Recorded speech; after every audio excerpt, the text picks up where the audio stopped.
Vamos ficar de pé?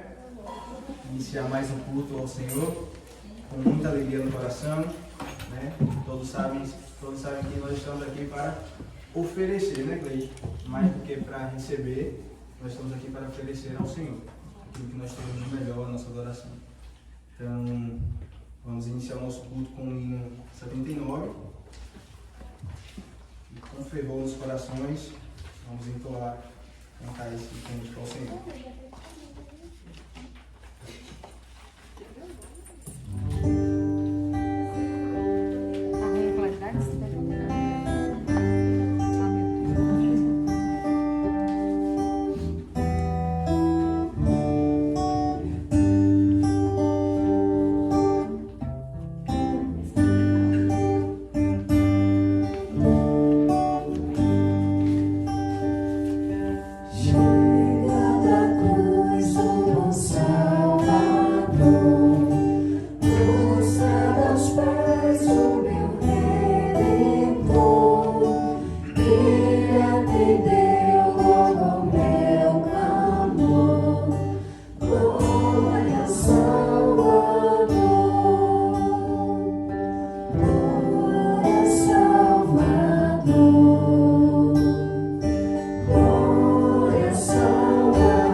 Salmos de número 67, perdão, 67.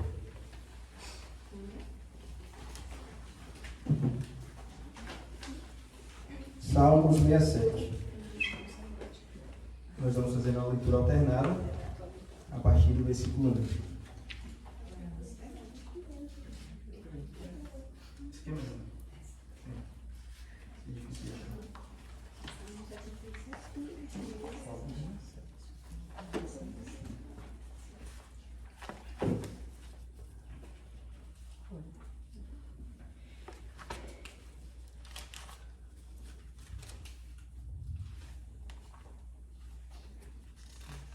Todos encontraram?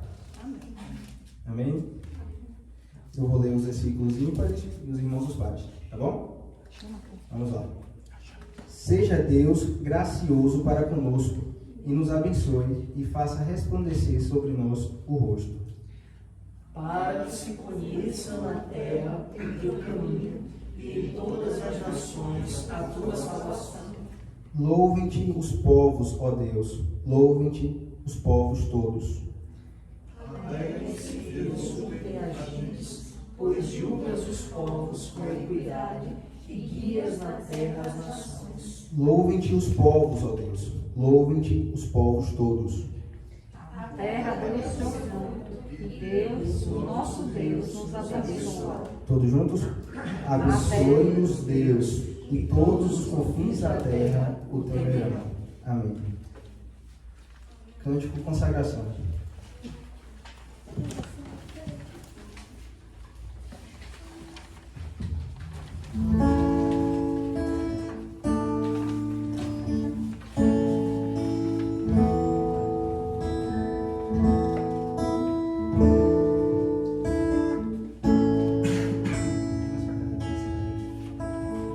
Rei dos reis consagro tudo o que sou, de gratos louvores transbordam o meu coração.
contarei as tuas obras, pois por tuas mãos foram criados terra, céu e mar e todo ser que nele está. Toda a terra celebra a ti, com cânticos de júbilo, pois tu és o Deus Criador. Toda a terra celebra a ti, com cânticos de júbilo, pois tu és o Deus Criador.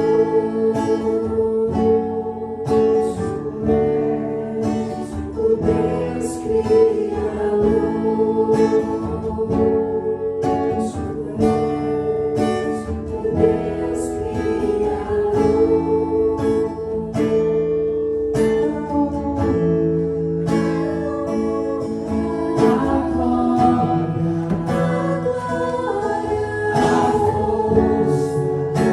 força e o poder ao Rei Jesus,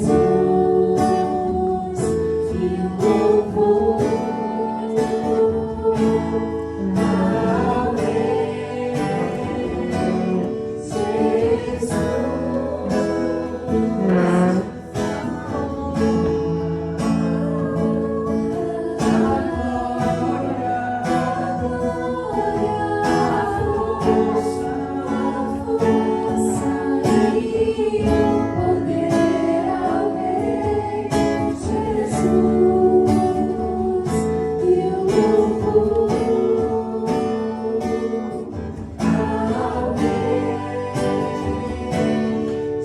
Jesus.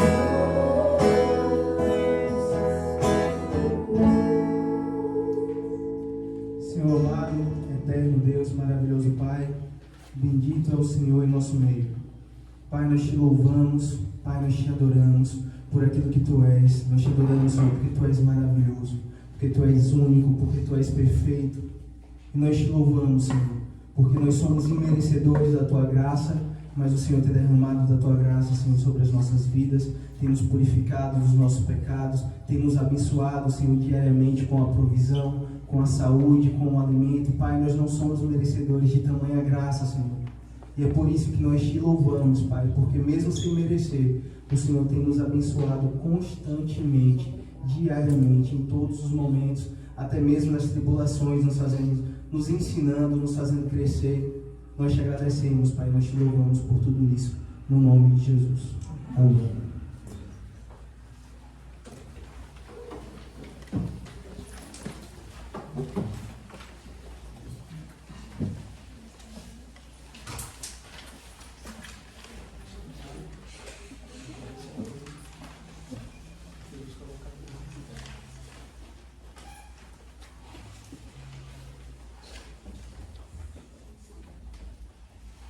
Primeira Pedro, capítulo 2, versículo 11.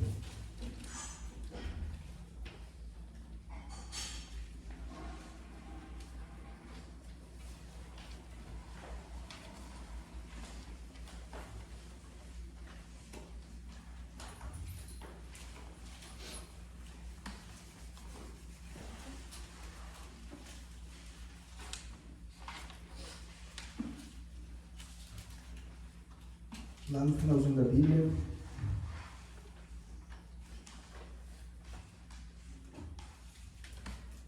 todos encontraram? A palavra do Senhor diz assim: Amados, exorto-vos como peregrinos e forasteiros que sois, a vos absterdes das paixões carnais que fazem guerra contra a alma, mantendo exemplar o vosso procedimento no meio dos gentios, para que, naquilo que falam contra vós outros, como malfeitores, observando-vos em vossas boas obras, glorifiquem a Deus no dia da visitação. Amém. Amém. Irmãos, esse momento de contrição é um momento muito importante, o nosso culto, eu sempre explico aqui para vocês, porque normalmente sempre tem alguém novo, né? Hoje estou com a Lailinha aqui, minha prima, Cleide. Acho que isso pela primeira vez que nos visita só, né? Então, Laila e Cleide, principalmente, que não conhece nossa liturgia de culto, esse momento a gente separa mesmo para lembrar, né? Retornar aos nossos corações tudo que a gente cometeu contra o Senhor, todos os nossos pecados do dia, da semana. Muitas vezes a gente esquece de pedir perdão, né? Mas diante de um Deus tão santo, tão grande, tão justo, a gente entende que é extremamente importante esse momento de arrependimento, né? Para que a gente possa oferecer um culto realmente agradável ao Senhor. Na verdade, a gente entende que o Evangelho, o resultado do Evangelho tem que ser o arrependimento, né? O Evangelho ele tem que gerar arrependimento. Um arrependimento primeiro para a salvação, mas um arrependimento também para a santificação. Então, um arrependimento diário.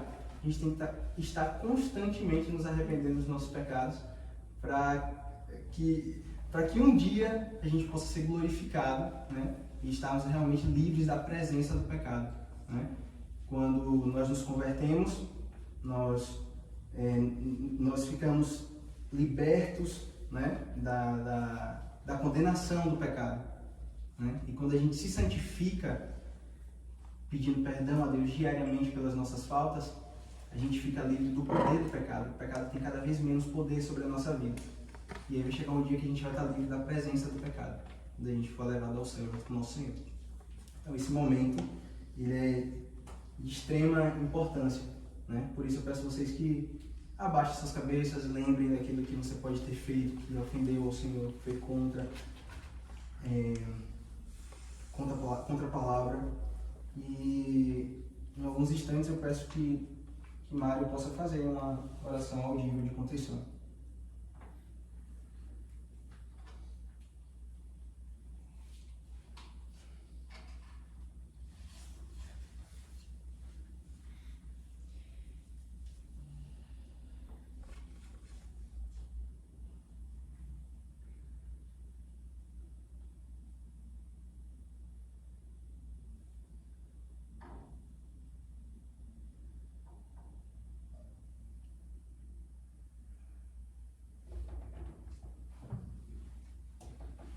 Nosso Deus, Senhor eterno do universo, nós entramos em Tua presença, Pai, nesta noite com o intuito de Te louvar, engrandecer o Teu santo nome, Te glorificar, Pai, por quem Tu és, o único e verdadeiro Deus.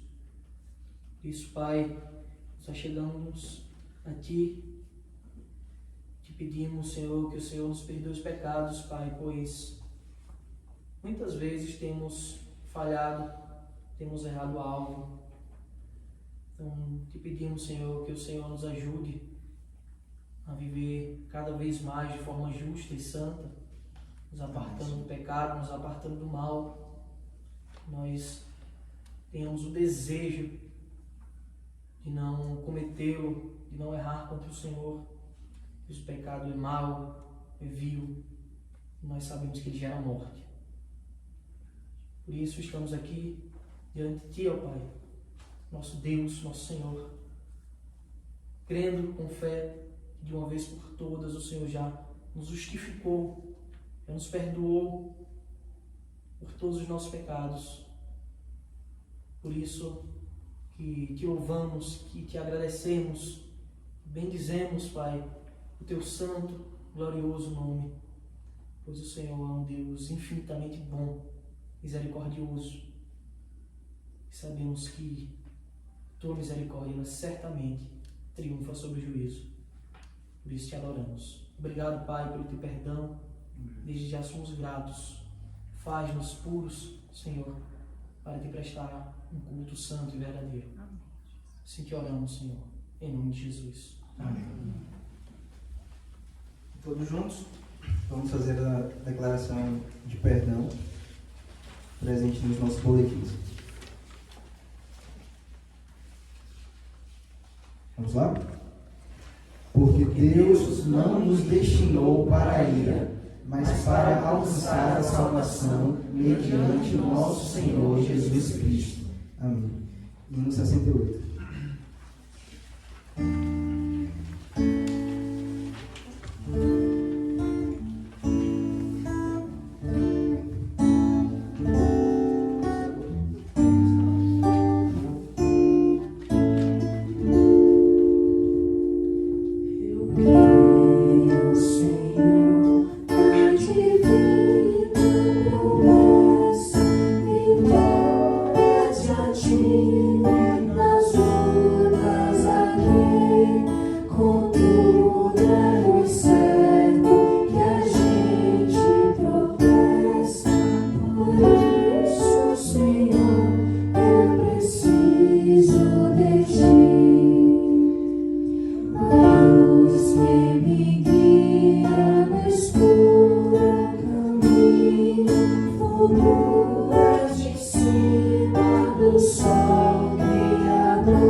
Todos de pé? Nós vamos fazer uma leitura continuada do Evangelho de Mateus. Capítulo 6.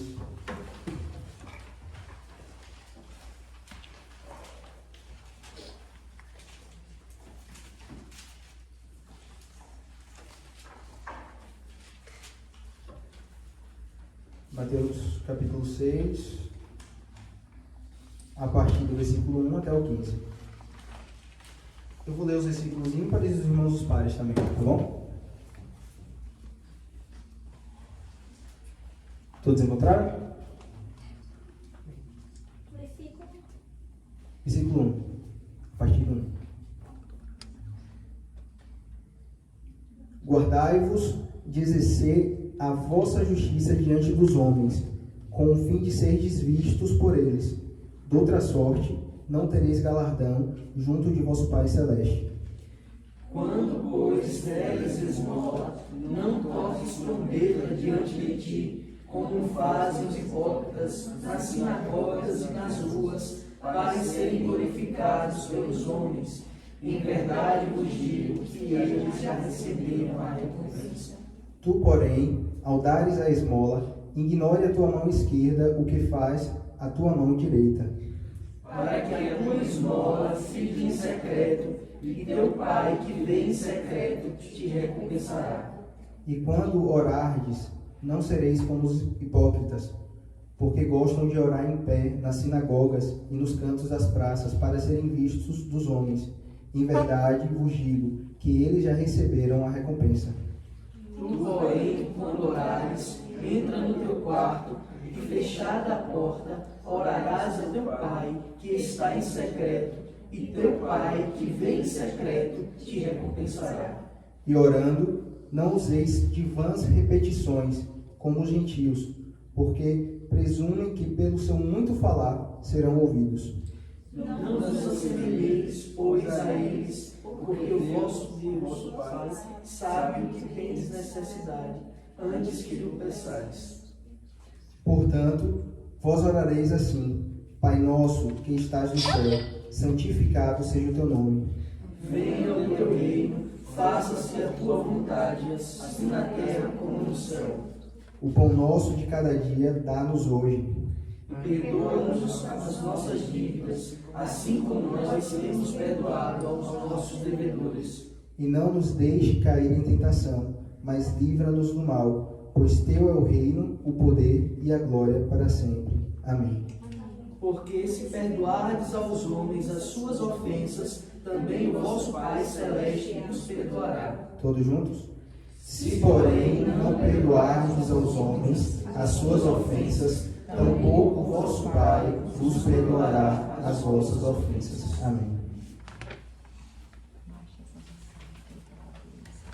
Cântico Isaías 53.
Os irmãos podem se sentar?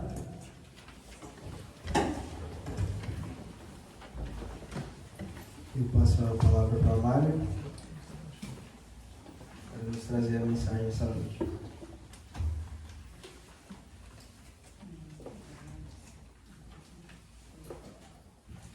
Deus abençoe.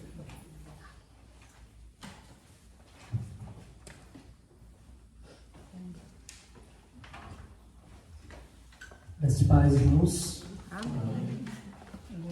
Eu convidá-los a abrirem a palavra do Senhor no livro de João, o Evangelho de João.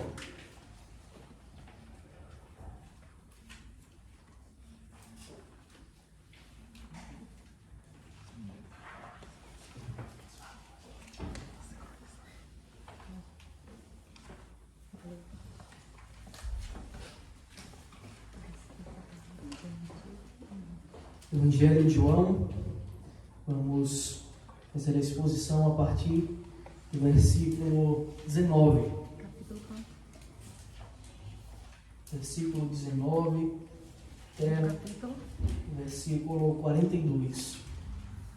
Evangelho de João, capítulo 4, versículo 19, versículos 19 a 42.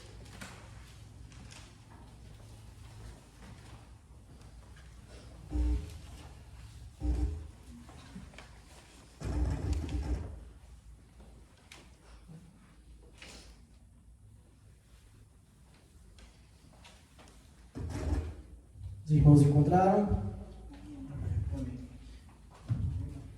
Diz assim a palavra do nosso Deus: Senhor, disse a mulher, vejo que tu és profeta.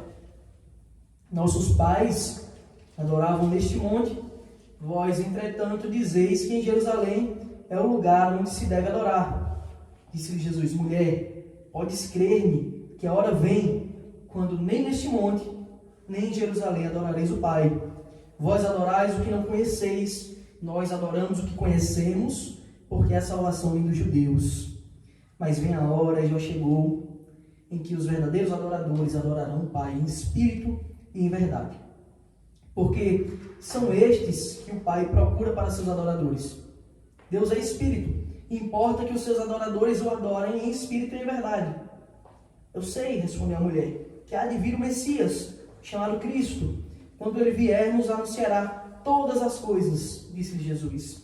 Eu sou eu que falo contigo. Neste ponto, chegaram seus discípulos e se admiraram de que estivesse falando com uma mulher. Todavia, nenhum lhe disse: que perguntas ou por que fala com elas? Quanto à mulher, deixou seu cântaro, foi à cidade e disse àqueles homens: vinde comigo e vede o homem que me disse tudo quanto tenho feito. Será este porventura o Cristo? Saíram, pois, da cidade e vieram ter com ele. Nesse ínterim, seus discípulos lhe rogavam, dizendo: mestre, come. Mas ele lhes disse: uma comida tenho para comer que vós não conheceis. Diziam então os seus discípulos uns aos outros: ter-lhe porventura alguém trazido o que comer? Disse-lhe Jesus: a minha comida consiste em fazer a vontade daquele que me enviou e realizar a sua obra. Não dizei vós que ainda há 4 meses até a ceifa? Eu, porém, vos digo: erguei os olhos e vede os campos, pois já branquejam para a ceifa. O ceifeiro recebe desde já a recompensa e entesoura o seu fruto para a vida eterna. E de Sarte se alegram tanto o semeador como o ceifeiro, pois no caso é o verdadeiro ditado: um é o semeador e outro é o ceifeiro. Eu vos enviei para ceifar o que vós não semeastes. Outros trabalharam e vós entrastes no seu trabalho. Muitos samaritanos daquela cidade creram nele em virtude do testemunho da mulher que anunciara. Ele me disse tudo quanto tenho feito. Vindo, pois, os samaritanos ter com Jesus, pediam-lhe que permanecesse com eles, e ficou ali 2 dias. Muitos outros creram nele por causa da sua palavra e diziam à mulher: já agora não é pelo que disseste que nós cremos, mas porque nós mesmos temos ouvido e sabemos que este é verdadeiramente Salvador do mundo. Amém. Oremos. Deus eterno, glorioso, estamos, ó Senhor, estamos diante da Tua palavra, Pai, que é santa, que é viva e eficaz. Estamos aqui humildes diante de Ti, Pai, pois somos apenas teus servos e estamos aqui para te oferecer esse culto que prestamos também com humildade, Senhor. Por isso, nesse momento eu te peço, nós te pedimos que o Senhor nos ilumine, Pai, o entendimento, abra os nossos entendimentos, a nossa mente, para que a gente compreenda os teus desígnios, a tua palavra, a tua verdade, que ela encontre morada em nossos corações, que essa palavra santa vivifique, Pai, dê o conforto, dê alegria em nossos corações e nossas mentes, para que possamos te seguir com fidelidade, pois estamos diante de Deus Todo-Poderoso. Ajuda-nos, Senhor, para que cada coisa aqui mencionada, cada coisa aqui dita, seja tão somente para a tua glória, pois senão de nada se aproveitará. Obrigado, Senhor, por tudo. Te adoramos, te bendizemos o teu nome. Amém. Então, meus irmãos, como é de costume, eu tenho dito, culto após culto, nós estamos expondo a carta de João de forma progressiva, de forma sequencial, continuada, e agora nós chegamos na segunda parte do diálogo de Cristo com a mulher samaritana. Esse diálogo é um diálogo fantástico, um diálogo incrível, que mesmo na simplicidade de uma conversa aparentemente simples, tem grande profundidade de conhecimento de verdades espirituais, de verdades eternas, bem como grande demonstração do poder de Deus. Nós costumamos falar de demonstração de poder nas igrejas evangélicas, principalmente, e demonstração de poder em grande parte das igrejas evangélicas é ver alguém com algum tipo de movimento acalorado, seja em falar coisas que aparentemente ninguém entende, sejam em falar de milagres, seja falando de bênçãos incríveis. De fato, temos que um Deus que pode fazer grandes coisas, mas quão grande, quão imenso, incontável, indescritível é o milagre da conversão. Da pessoa que um dia era um perdido, caminhando para a morte eterna, caminhando para o inferno, para a condenação, merecidamente caminhando, pois seus atos os condenam. E de um momento para outro, o Senhor vira a chave. O Senhor nos faz crentes. Nós que já andamos por esse caminho, sabemos que um dia estávamos perdidos e momentos depois encontrávamos salvos da ira. Isso é um milagre, uma demonstração de poder espiritual que é incontável, que não dá para descrever. Esse é o grande milagre. Esse é o milagre mais importante, porque você pode ter a doença que for e nunca ser curado dessa doença física e morrer.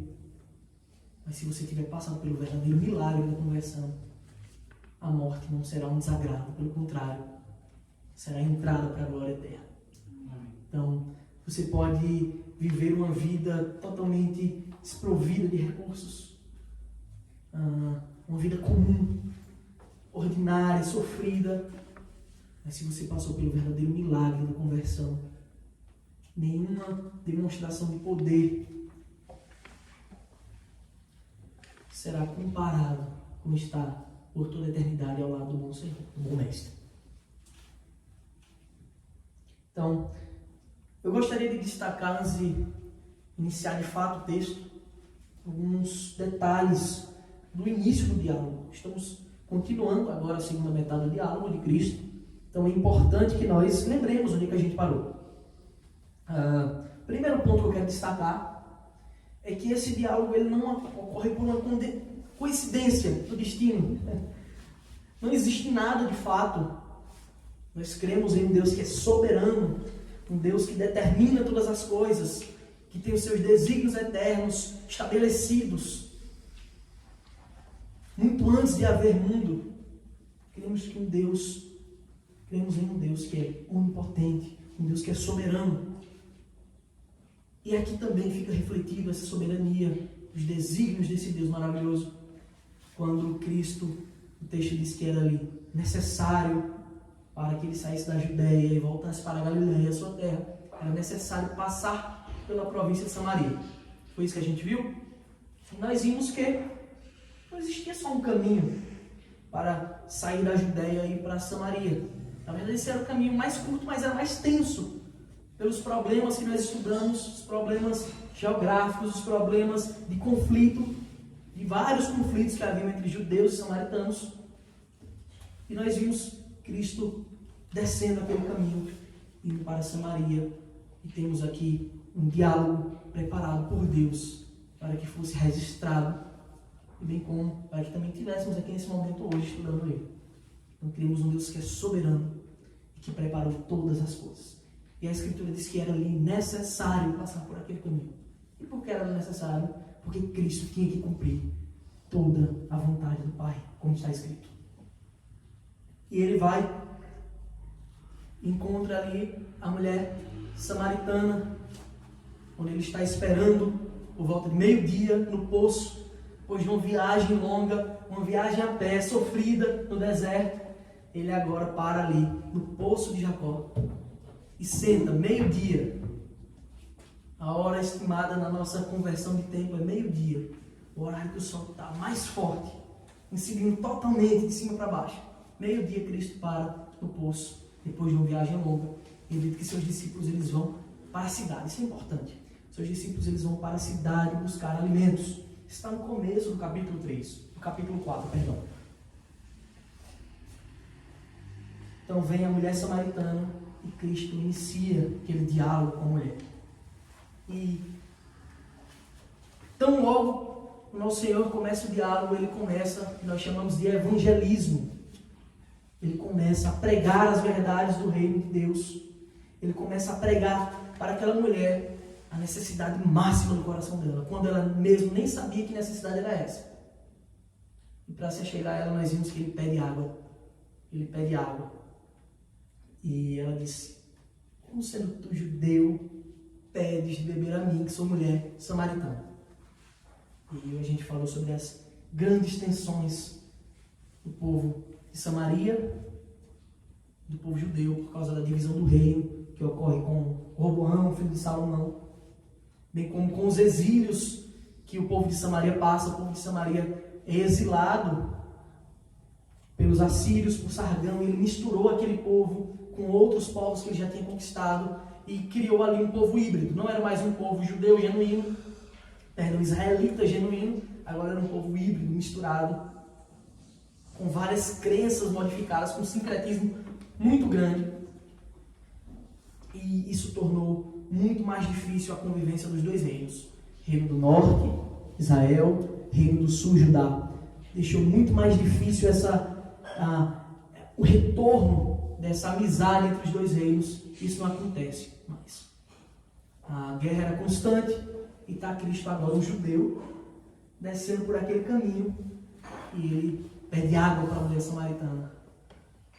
Então nós vimos essa conversa que em si já era muito difícil, muito mais ainda o fato de um homem estar em público e sozinho, na verdade sozinho os dois, em um ambiente aberto, conversando. Isso era uma coisa vergonhosa para ele. Então Cristo aí está quebrando vários paradigmas social, geográfico, de guerra, e principalmente religioso, porque a grande briga era religiosa. Bom, outro ponto que eu quero mencionar, antes de adentrarmos no texto, eu falei também na semana anterior, são as semelhanças, são as grandes semelhanças do diálogo de Cristo e a mulher samaritana e do nosso Senhor Jesus Cristo e Nicodemos, diálogo tal que acontece no capítulo anterior, capítulo 3. E temos aqui a grande diferença de um Nicodemos, doutor da lei, principal dos judeus, indo procurar a Cristo de noite, escondido, com vergonha. Cristo diz para Nicodemos que ele necessita nascer de novo. Essa é a necessidade máxima de todo homem. Você precisa nascer de novo. Você pode ser doutor da lei, você pode ter todo o conhecimento técnico, entre aspas, teológico, você pode ter tudo, mas se você não nascer de novo, se você não for de fato regenerado pelo Espírito, se você não tiver o perdão de Deus, se você não tiver o Espírito do Senhor habitando em você, você não pode nem ver, nem entrar no reino de Deus. Na verdade são sinônimos, ver e entrar. Você não pode adentrar o reino de Deus.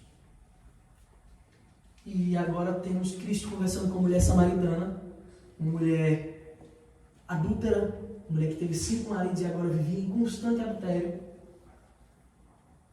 desprezada por aquele povo, e agora conversando com Cristo às claras, no momento mais claro do dia, e eles estão ali, a mensagem de Cristo para ela é: você precisa da verdadeira fonte a jorrar para a vida eterna. Em outras palavras, Cristo está dizendo o mesmo que ele disse para Nicodemos. Sim, o Espírito Santo, sem a verdadeira conversão, sem a regeneração, sem o purificar de Deus, você está perdido. Quão importante é essa mensagem, esses 2 grandes exemplos extremos, porque nós certamente nos encontramos em um espaço intermediário desses. O máximo que a gente poderia chegar humanamente era o estágio de Nicodemos, com glórias humanas e religiosas, e também o mais impuro, um exemplo de extrema impureza da mulher samaritana. E nós temos que estar em algum intermédio desses aí, em algum intervalo desses. E Deus está dizendo: eu posso te salvar, independente de quem você seja. Eu não só posso, como só eu posso fazer isso. Como você, independente em qualquer condição que você esteja, você precisa desesperadamente disso, mesmo que você não saiba. Então, nos 2 diálogos nós vemos a necessidade de todo homem.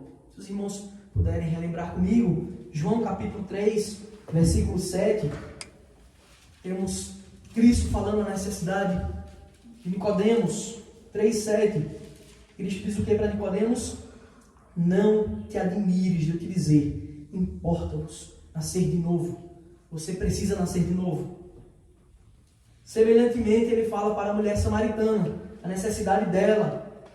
João 4, 10 a 14. É dito: replicou-lhe Jesus: se conheceras o dom de Deus e quem é o que te pede, dai-me de beber, tu lhe pedirias, e ele te daria água viva. Respondeu-lhe ela: Senhor, tu não tens com que tirar, e o poço é fundo, onde pois tens água viva? És tu porventura maior que Jacó, nosso pai, que nos deu do poço do qual ele mesmo bebeu, e bem assim seus filhos e seu gado? Afirmou-lhe Jesus: quem beber desta água tornará a ter sede. Aquele, porém, que beber da água que eu lhe der, nunca mais será sede. Pelo contrário, a água que eu lhe der será nele uma fonte a jorrar para a vida eterna. Eu tenho a solução para todo homem. E Cristo claramente contextualiza para cada um dos que ele está dialogando. Isso mostra que o Senhor, ele nos deu inteligência, ele nos deu capacidade para dialogar. Em toda circunstância nós devemos pregar o Evangelho, usando os meios que nós temos. Nós não precisamos usar meios contrários à Escritura. Nós não precisamos trazer elementos externos à Escritura. Mas a gente pode usar aquilo que temos a nosso alcance para pregar o Evangelho. Nós devemos fazer isso. Também nos 2 casos, vemos que o homem natural, aquele que ainda não foi vivificado pelo Espírito Santo, infelizmente ele tem um discernimento falho das coisas.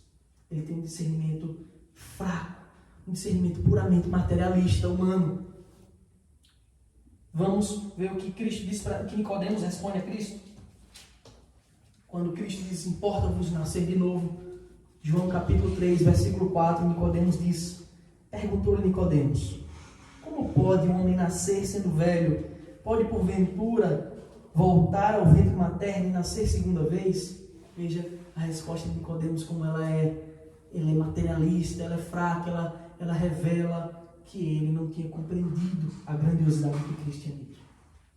Mesma coisa a mulher samaritana, João 4, versículo 11, respondeu-lhe ela, quando Cristo diz que tem água viva, ela responde: Respondeu-lhe ela: Senhor, tu não tens com que atirar e o poço é fundo. Onde, pois, tens água viva? Versículo 15, ela faz a mesma coisa. Disse a mulher: Senhor, dá-me dessa água, para que eu não mais tenha sede, nem precise vir aqui buscá-la. Ela queria apenas uma saciedade física, momentânea. Essa saciedade tal que ela já vinha buscando nos seus prazeres, quando ela teve 5 maridos e agora vivia em constante adultério. Então nós vemos muita semelhança, independente da posição, independente do status, da riqueza.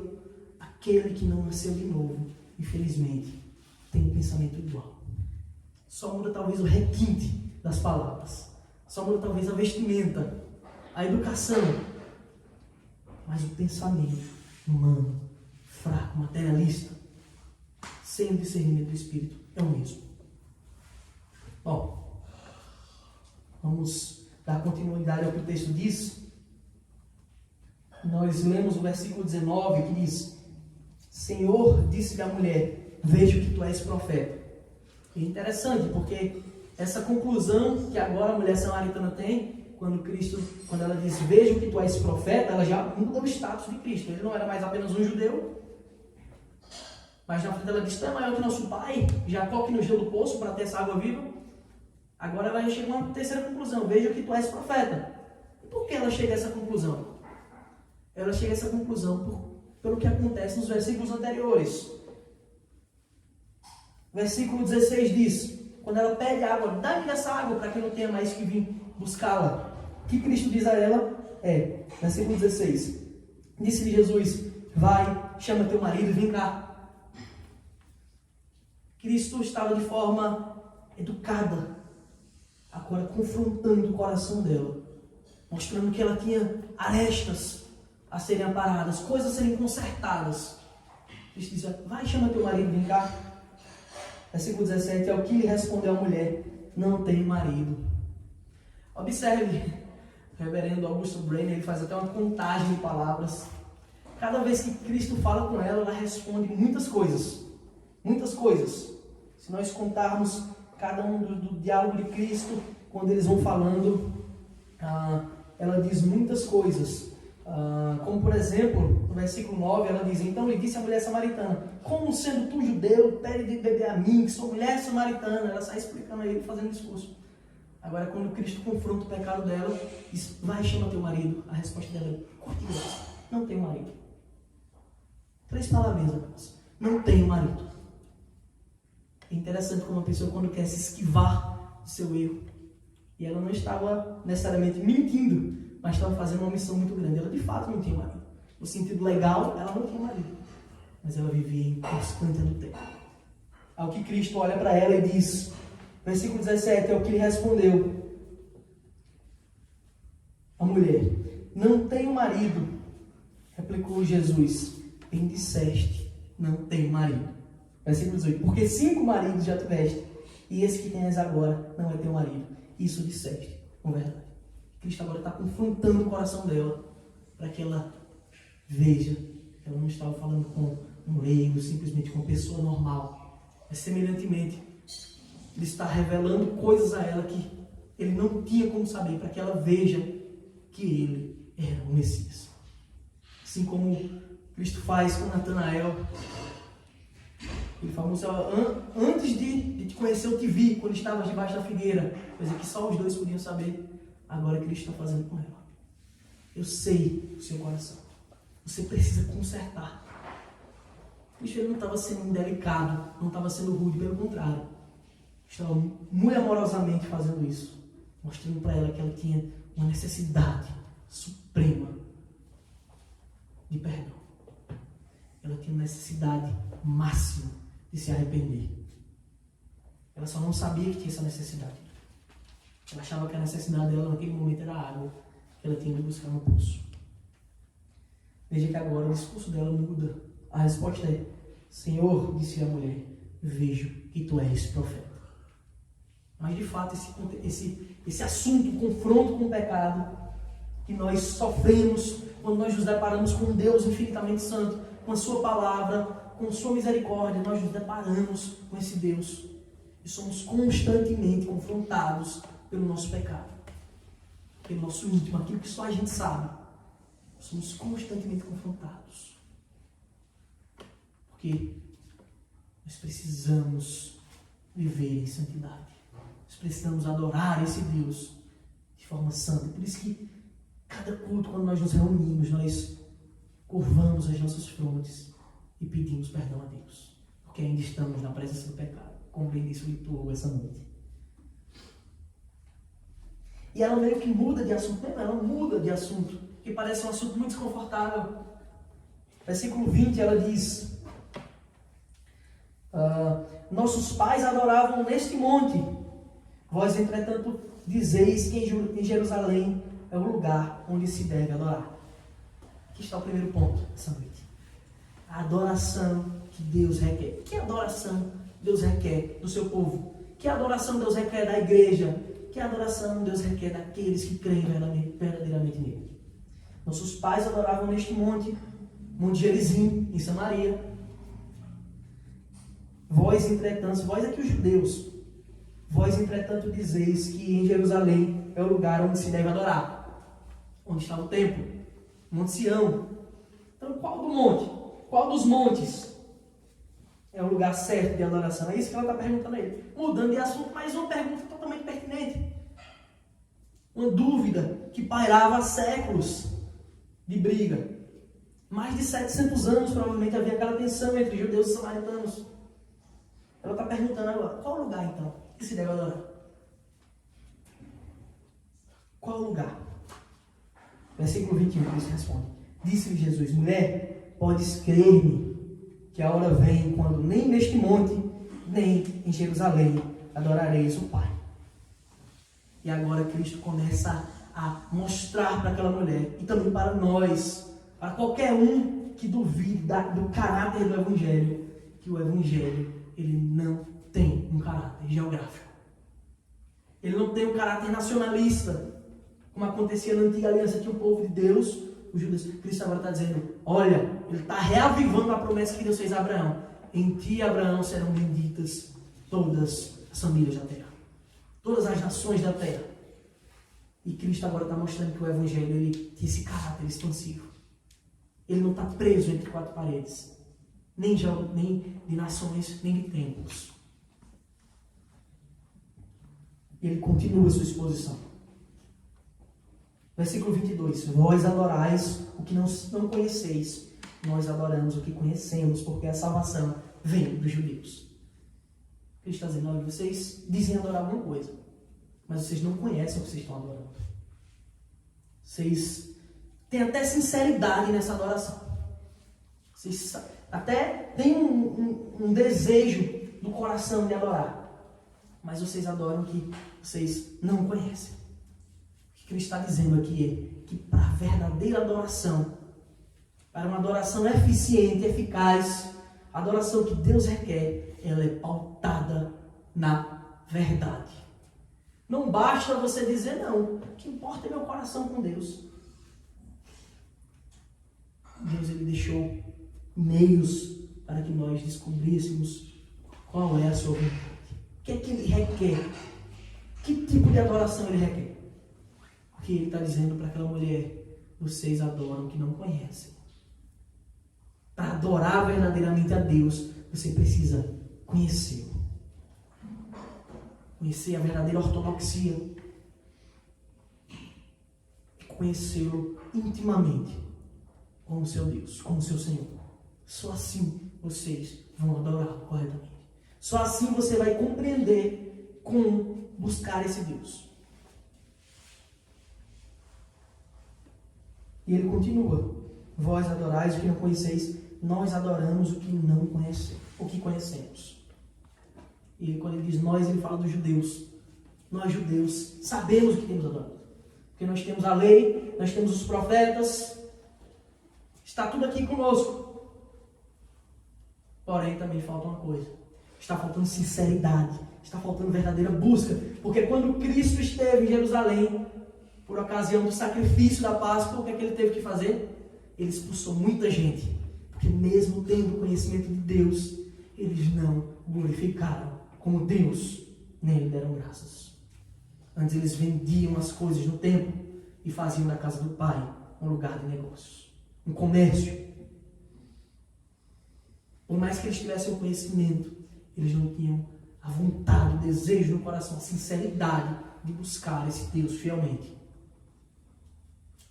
Por isso que ele diz: vós adorais o que não conheceis, nós adoramos o que conhecemos, porque a salvação vem dos judeus. E de fato, ele, o próprio Cristo, era judeu. Ele é a salvação. Já havia a promessa que o Messias viria da descendência de Davi. Jesus, o filho de Davi. E no versículo 23 ele fala também um dos versículos mais conhecidos da Escritura. Muita gente diz por aí, muita gente fala: olha, é assim que se adora a Deus. Mas na hora de explicar, deturpa tudo. Versículo 23. Mas vem a hora, e já chegou, em que os verdadeiros adoradores adorarão o Pai em espírito e em verdade, porque são estes o que o Pai procura para seus adoradores. É destacar primeiro assim: são estes o que o Pai procura. Então, de fato, Deus nos criou com o intuito de adorá-lo. De adorá-lo. Essa é a primeira pergunta do nosso catecismo. Qual o fim principal e supremo do homem? O fim principal e supremo do homem é glorificar a Deus e se alegrar nele para sempre. Esse é o fim principal e supremo do homem. Você foi criado para adorar a esse Deus. Mas ele diz como é que é feito isso. Quem são os adoradores que Deus procura? Qual a adoração que Deus requer? Versículo 23. Mas vem a hora, e já chegou. Ele está dizendo: esse é o momento. Já é assim. Mas vem a hora, já chegou, em que os verdadeiros adoradores adorarão o Pai em espírito e em verdade. Esses dois pontos são extremamente importantes. É assim que se adora o Pai, em espírito e em verdade. E quando o autor João escreve isso, quando Cristo fala isso, ele está falando adorar a Deus em espírito. Não é no sentido sincrético, não é no sentido de misticismo. Adorar em espírito não é fazer coisas que ninguém explica. Até porque esse texto está diretamente associado com o versículo 24. Porque Deus é espírito e importa que os seus adoradores o adorem em espírito, em verdade. Por que nós devemos adorar em espírito? Porque essa é a natureza do Pai. Ele é espírito. E o que Cristo está dizendo? Olha, vocês dizem adorar esse Deus. Só como é que vocês adoram? A primeira coisa que Jeroboão, quando assumiu o reino, ele fez isso aí. Criou 2 bezerros de ouro, colocou um em Samaria e outro em Judá. Disse: olha, está aí os seus deuses, Israel. Eles diziam adorar a Deus pela imagem de um bezerro de ouro. Eles diziam adorar esse Deus criando imagens, como vemos constantemente. Muitas denominações, muitas igrejas dizendo adorar a Deus por imagens. E Deus está dizendo: eu sou espírito. Eu não sou palpável. Eu não posso ser visto. Eu sou espírito. Você não tem como me adorar de forma física, material. Você não pode criar uma imagem minha e me adorar. Eu sou espírito. Se você tentar reproduzir a minha imagem e adorar, você vai estar adorando qualquer outra coisa, menos a mim. Eu sou espírito. Porque Deus é espírito. Portanto, nós devemos adorar a Deus em espírito. Sendo Deus espírito, responde a pergunta da mulher. Deus não está preso em lugares. Deus não está preso em templos. Não há um lugar só que ele deve ser adorado, como era no passado em Jerusalém. Mas onde estiver o seu povo, aí ele estará reunido com eles. Onde nós estivermos, nosso Deus estará conosco e nós podemos glorificá-lo e adorá-lo onde estivermos. Deus é espírito, portanto importa que nós o adoremos em espírito, mas não é só em espírito. E aí já quebra essas heresias, esses erros de dizer que a adoração em espírito é rodopiar, é falar coisas estranhas, é um misticismo, um sincretismo religioso. Porque não é sobre isso que Cristo está falando. é sobre a natureza do Pai. Deus é Espírito. Diretamente associado a isso, agora ele diz que ele também é verdade. Ele é a própria verdade. Por isso nós devemos adorá-lo em espírito e em verdade. Em verdade, meus queridos, tem o significado da verdadeira fé, da verdadeira crença, da verdadeira ortodoxia. Essa ortodoxia vem somente da Escritura. Porque a Escritura ela não contém a palavra do nosso Deus. Ela é a palavra do nosso Deus. Ela é a própria palavra de Deus. Portanto, ela claramente expressa a sua essência. Aquilo que Ele deseja revelar a nós. Deus é Espírito. Temos que adorá-lo em Espírito e em verdade. Deus não está preso em templos. Deus não está sujeito aos desgastes do tempo e do espaço. Portanto, para adorá-lo, necessitamos da verdadeira fé. Necessitamos da verdadeira ortodoxia, da verdadeira crença. E aqui nesse momento eu gostaria de fazer uma exortação à sinceridade. Porque muitas vezes nós pensamos que a validação daquilo que nós fazemos quanto adoradores está na nossa sinceridade. Nós achamos muitas vezes que fazemos é certo porque fazemos com sinceridade. Meus irmãos, não é isso que o próprio Cristo, que Deus diz. Quando Ele diz que há uma verdade, e essa verdade não que é uma verdade para a vida, é a verdade diretamente associada à adoração. Como adoraremos a Deus? Ele explica. Para adorar a Deus é em espírito e em verdade. Essa é a adoração que Deus requer. Portanto, a nossa sinceridade de coração, quando fazemos as coisas mais malucas, elas não são justificativas. Porque Deus não requer essas coisas de nós. Deus não requer danças no culto. Deus não requer teatros, imagens, penitências. Porque tantas pessoas fazem penitências, peregrinações, sobem escadarias de joelho, ou rodopiam na igreja, ou caem achando que... Não é só por mentira, porque elas fazem muitas vezes com sinceridade. Mas a sinceridade, ela não é a verdade. Devemos adorar a Deus com sinceridade. Mas só podemos fazer isso se estivermos firmados na verdade. Não sou eu, Mário, que estou dizendo. É o próprio Cristo. Quem são os adoradores que Deus procura? Versículo 24. Deus é Espírito. Não importa que seus adoradores o adorem em Espírito e em verdade. Importa-nos. Significa é necessário, é mistério. Tem que ser assim. Senão, Deus não quer a sua adoração. Como muitas vezes vemos no Antigo Testamento. Os homens fazendo as festas, ele diz, olha, eu estou cansado dessas festas de lua nova, eu estou cansado das festas, eu estou cansado desses cultos, desses sacrifícios, eu não quero. Vocês acham que eu me alimento de sangue de animais? Vocês acham que eu me alimento disso?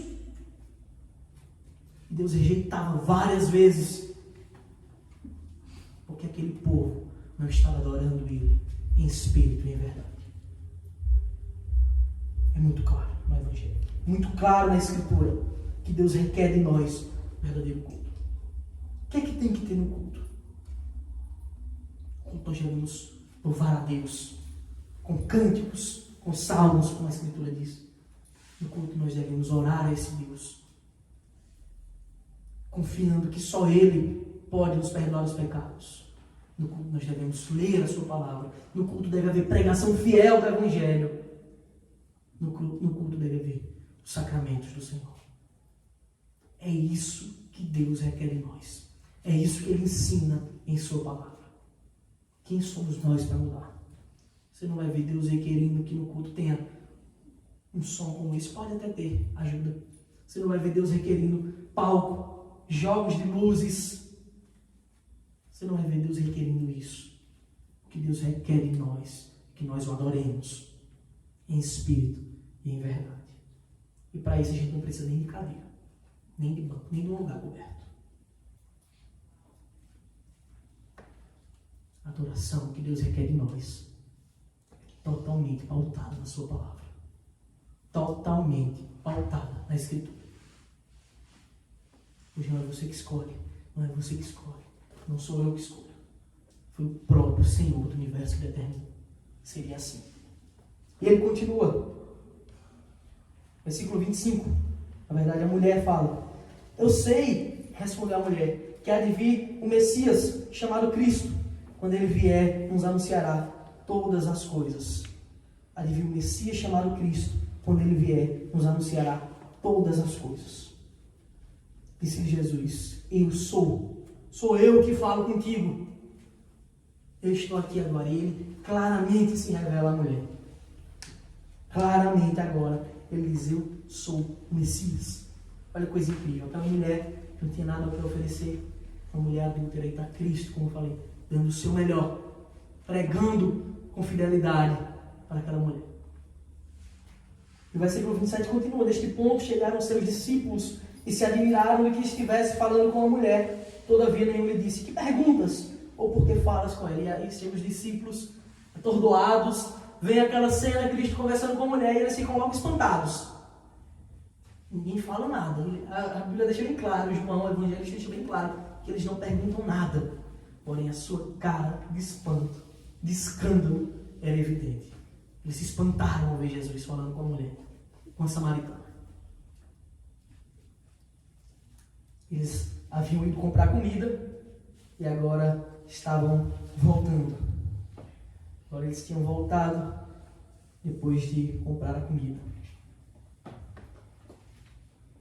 E agora nós vemos o efeito que a palavra do Senhor, o efeito que a verdadeira conversão, quando alguém que entende o Evangelho, quando alguém que se dobra a Cristo, o efeito que só traz para a vida das pessoas. Versículo 28. Quanto a mulher deixou o seu cântaro, foi à cidade e disse àqueles homens. Veja, ela não encheu de água, levou para casa, não. É dito que ela deixou o seu cântaro lá, o seu balde que ela enchia água, e imediatamente ela foi para a cidade. Foi à cidade e disse àqueles homens. Primeira coisa que ela fez foi evangelizar. Primeira coisa que ela fez ao ser vivificada pela palavra do Senhor foi evangelizar. Isso é para ser uma verdade quase que universal. Quando nós nos convertemos, cremos nesse Deus, a primeira coisa que nós temos é prazer de dizer: olha, eu fui salvo, você precisa também. Mesmo que você não tenha artifícios, mesmo que ela não soubesse, ela não tivesse um conhecimento vasto, a primeira coisa foi que ela largou o cântaro imediatamente. Não foi dias, foi na mesma hora. Ela largou o cântaro, nem terminou o que ela estava indo fazer. Meio-dia foi para a cidade. Ela foi para a cidade e disse àqueles homens, 29, vinde comigo e vede. Vejam e provem. Vinde e vede um homem que me disse tudo quanto tenho feito. Será este, porventura, o Cristo? E aqui é uma pergunta retórica, ela não está duvidando. Ela: venham e vejam com seus próprios olhos o que eu acabei de ver. Venham e provem. Nós devemos convidar as pessoas a provar a Cristo. Não é só convidar para ir numa igreja ouvir uma mensagem. É convidar para elas experimentarem a salvação. Para elas experimentarem o Evangelho e ver que ele muda a vida dos pecadores. Venham e vejam. E é dito que eles saíram da cidade e vieram ter com ele. É interessante, porque o que ela usa para anunciar é a sua reputação. O que ela usa para anunciar a Cristo é aquilo de que ela mais se envergonhava. Quando Cristo toca na ferida: chama teu marido. Ela disse: não, tenho marido. Bem curta e grossa, não se estende. E agora, quando ela de fato é vivificada, quando Cristo revela a ela: eu sou o Cristo, eu sou. Ela chega para aqueles homens e ela diz: vinde e vede um homem que me disse tudo quanto tenho feito. Aquilo que ela mais tinha vergonha foi o que ela usou agora, imediatamente, para evangelizar aqueles homens. Vinde e vede um homem que me disse tudo quanto tenho feito. Vocês sabem minha reputação? Ele soube sem que ninguém contasse. Venham e vejam. porque agora ele me modificou. Porque agora eu sou diferente. E Cristo pega uma mulher adúltera, desprezada, uma pária para aquela sociedade, e imediatamente transforma ela em uma missionária, em uma crente fiel, em uma santa. Como assim uma santa? Porque quem santifica, quem nos separa, é Cristo. Cristo fez isso com ela, como fez conosco, e pode fazer com qualquer um. Por isso nós devemos pregar como ela imediatamente tem essa noção. Eu vou pregar, porque aquele povo está sedento. Ela antes estava sedenta, estava indo buscar água porque tinha sede, e saiu de lá sem beber um gole d'água, porque a fonte começou a jorrar em seu coração. Porque a verdadeira fonte de águas vivas agora estava por toda a eternidade jorrando dentro dela. Essa fonte que nós um dia recebemos, nós devemos anunciá-la, porque muitas e muitas pessoas têm perecido sem ela. Eu vou adiantar, meus irmãos, o tempo avança. Neste ínterim, versículo 31, seus discípulos lhe rogavam dizendo: Mestre, come. Mas ele lhes disse: uma comida tenho para comer, que vós não conheceis. Os discípulos, eles tinham ido buscar a comida. Era meio-dia. E Cristo agora está dizendo: agora eu não vou comer, eu tenho uma coisa mais importante para fazer. Eu tenho uma coisa muito mais excelente para fazer. E mais uma vez eles demonstram tanta fraqueza, mesmo estando andando com o Mestre constantemente. Eles diziam então os discípulos uns aos outros: teria porventura alguém trazido de comer? Será que alguém trouxe uma comida para ele enquanto a gente estava na cidade? Disse-lhe Jesus: a minha comida consiste em fazer a vontade daquele que me enviou a realizar a sua obra. E ele agora vai usar uma linguagem agrícola, daquela sociedade que era naturalmente agricultora. Versículo 35: não dizei vós que ainda há 4 meses até a ceifa? Eu porém vos digo, erguei os olhos e veio dos campos, pois já branquejam para a ceifa. Por que ele está dizendo isso? Porque ele sabia que a mulher tinha ido anunciar em Samaria e que logo muita gente ia vir para agora ser colhido para o reino de Deus, para agora ser ceifado no bom sentido, ser trazido para dentro. O ceifeiro recebe desde já recompensa e em tesouro o seu fruto para a vida eterna. De Sardes se alegram tanto o semeador como o ceifeiro, pois no caso o verdadeiro ditado, um é o semeador e outro é o ceifeiro. De fato, aqueles discípulos não semearam nada, quem semeou foi Cristo, e por meio dele agora a mulher samaritana estava lá semeando em Samaria, na cidade, estava semeando em Sicar, e ele diz: eu vos enviei para ceifar o que não semeastes. Outros trabalharam e vós entrastes no seu trabalho. E aqui está uma coisa linda do Evangelho, que a gente muitas vezes prega o Evangelho e as pessoas não se convertem, mas mais na frente outro vem e faz o chamado, o convite, aquela pessoa se arrepende. E não é uma ação de um, mas é um conjunto que nós como igreja devemos fazer, constantemente pregar o Evangelho. É um conjunto e nós não sabemos, a gente só tem que fazer aquilo que nos cabe, pregar. Pois quem convence, quem dá o crescimento do reino é o Pai, é Deus. Nós só temos um papel: pregar a toda criatura. E é muito interessante, porque aqueles discípulos, eles tinham ido lá na cidade buscar alimento e trazer para Cristo. Só que eles não trouxeram ninguém com eles. Eles possivelmente andavam com Cristo, mas não pregaram o Evangelho para ninguém. Tinham vergonha de se relacionar com os samaritanos. E aquela mulher, imediatamente após se converter, ela agora traz uma multidão. E a sua mensagem foi: venham e vejam um homem que me disse tudo quanto eu tenho feito. Ele me mudou. Venham e vejam o Cristo. Muito simples a mensagem dela. Não tinha grandes palavras, grandes discursos. Era apenas: venham e conheçam o Messias, pois eu conheci. Versículo 39. Muitos samaritanos daquela cidade creram nele, em virtude do testemunho da mulher. Muitos creram em Cristo por causa da mulher, da pregação do Evangelho que anunciara. E olha o anúncio dela: ele me disse tudo quanto tenho feito. Interessante como são os desígnios de Deus. Aquela mulher tinha tanta vergonha do seu estigma, ela já estava com a imagem tão queimada, que ela estava ali sozinha. Os teólogos, estudiosos dizem que era um papel comum da mulher se buscar água. Era uma coisa que elas faziam em conjunto. Elas iam buscar a água, iam cantando músicas, cantando louvores, era uma coisa comum. Mas aquela mulher, ela estava só, porque ninguém queria estar com ela. E agora, ela se tornou uma missionária. Aquela pessoa que era pária, que era desprezada, ela agora foi o meio pelo qual Deus usou para anunciar o Evangelho em Samaria, para converter muitas vidas, para fazer um milagre muito maior do que qualquer outro que a gente pode ver, que é um pecador condenado em um momento, salvo no momento seguinte. A salvação do alma. Muitos samaritanos daquela cidade creram nele, em Cristo, em virtude do testemunho da mulher que anunciaram. Ele me disse tudo quanto tenho feito. Vindo, pois, os samaritanos ter com Jesus, pediam-lhe que permanecesse com eles, e ficou ali 2 dias. Eles amaram tanto a mensagem que pediram, fica com a gente.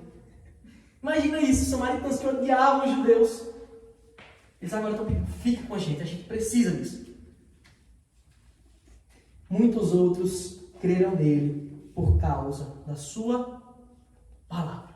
Muito claro que é o Evangelho disso. Muitos outros creram nele por causa da sua palavra. E diziam à mulher, eles diziam para a mulher, já agora não é pelo que disseste que nós cremos, mas porque nós mesmos temos ouvido, ou seja, a palavra, que é pelo ouvir, ouvido, e sabemos que este é verdadeiramente o Salvador do mundo. Que está os desígnios de Deus quando ele disse, era necessário atravessar a província de Samaria, porque Deus queria trazer salvação também para aquele lugar. E a gente vê agora eles sendo convertidos. Você não vê uma demonstração de poder, você não vê grandes coisas acontecendo, mas eles ouviram a palavra de Cristo por intermédio de um adúltero. Olha a grandiosidade do nosso Deus.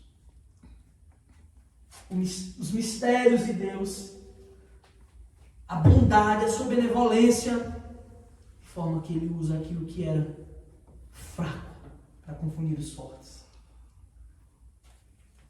E fica muito claro que nada é impossível para esse Deus. Que nada está fora do seu alcance. E esse texto ele revela também para nós a grandiosidade da palavra de Deus.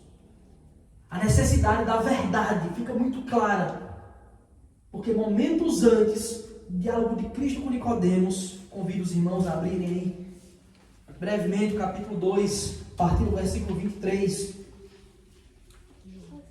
Capítulo 2, versículo 23 diz, estando ele em Jerusalém, durante a festa da Páscoa, muitos vendo os sinais que ele fazia, creram no seu nome. Cristo fez em Jerusalém sinais, milagres, prodígios.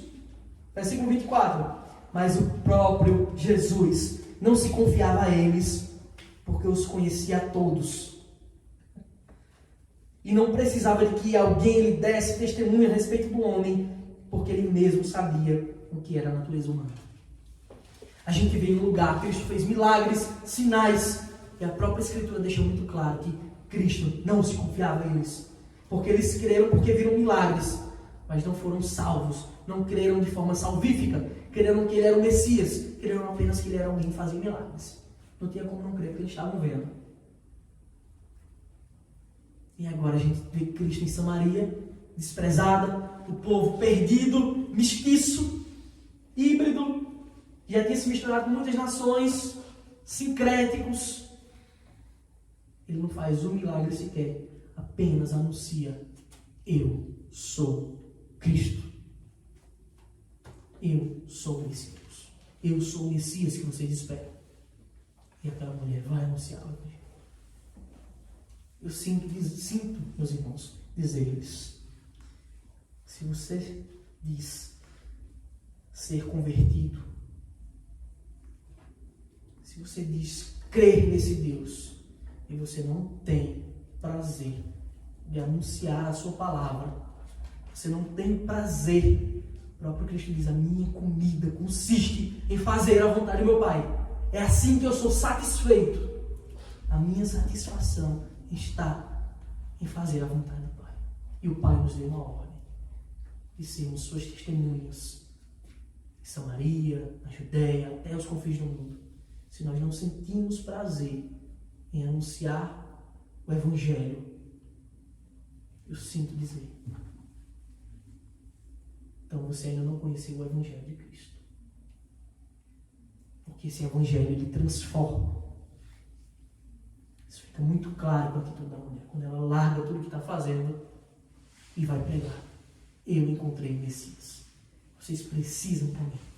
Como está em Romanos, meus irmãos. Paulo diz, nós devemos ter isso no nosso coração. Eu não me envergonho do Evangelho, porque ele é poder de Deus para a salvação. Primeiro do judeu e também do grego. Amém. Amém.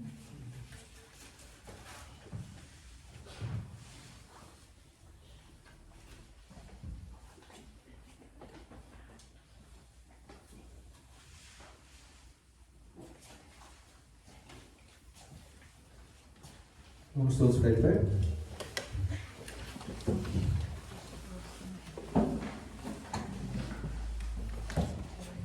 Entoar mais um cântico ao Senhor.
estar nos átrios do Senhor. Meu prazer é viver na casa de Deus, onde flui o amor. Pra te Adorar, ó Rei dos Reis, foi que eu nasci, ó Rei Jesus. Meu prazer é te louvar, meu prazer é estar nos átrios do Senhor. Meu prazer é viver na casa de Deus, onde flui o amor. Aleluia, Jesus. Senhor Jesus, te agradecemos, Senhor, por esse culto, pela tua palavra que foi pregada, Senhor. Que ela possa continuar repercutindo nos nossos corações, Senhor. Que ela possa profundamente nos tocar, Senhor, ao ponto de transformar as nossas vidas, Senhor, e nos conduzir a ser mais parecidos contigo, Senhor. Conduz-nos, ó Senhor, a te adorar em espírito e em verdade, Senhor. Conduz-nos a viver uma vida de adoração a Ti, Senhor, em todo o tempo, Senhor. Viver de oração e súplica no Espírito, ó Deus. Eu clamo pela Tua misericórdia sobre cada vida que está aqui nessa noite, Senhor. Que o Senhor possa nos purificar e nos santificar a cada dia, Senhor. Nos fazendo caminhar perfeitamente nos Teus caminhos, ó Deus. Buscando a Tua imagem, Senhor. Se parecidos contigo, ó Deus.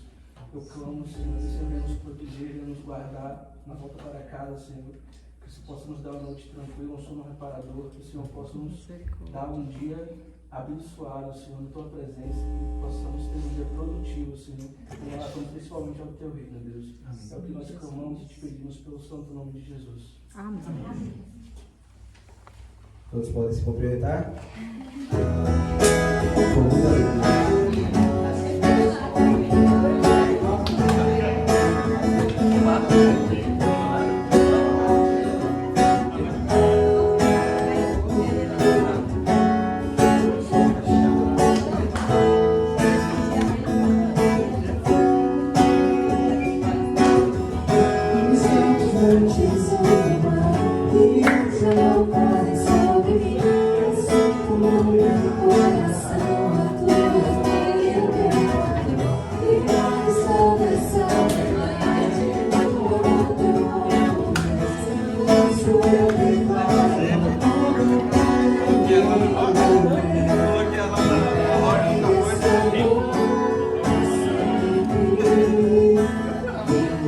Vai anunciar no domingo.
Esse tal automático daquele vídeo. Ele tem que pegar esse ponto, ele também vai voltar para amarrar aquele suporte que dá pra falar. E assim, vai ficar legal. Foi assim, tipo assim. Eu achei que tá dando. Valeu. Que dava.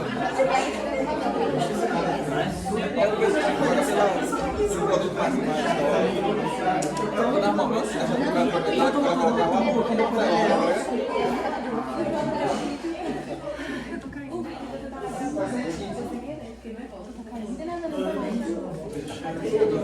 Tudo rico, negócio, né? Tem que mandar um vídeo.